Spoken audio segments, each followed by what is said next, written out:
Because I sure as hell am, Charlie. I got nothing left.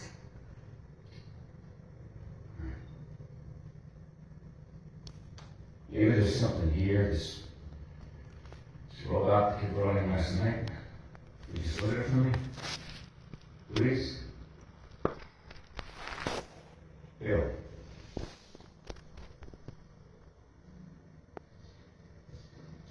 I've never seen anything like it before. Degeneration too, but barely.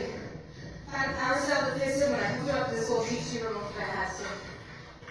You can at least move around trying to do crap. Right, so maybe I can get a sparring date for maybe a few $100. Oh, stop. I'm just trying to. My robot! Well, Penny, it took me half of the night to get him out of there. He's mine. Oh, he's yours, yeah, but the parts we're putting in him are mine. You idiots should at least see if he powers up before you start fighting over him. What happened to you? Hey.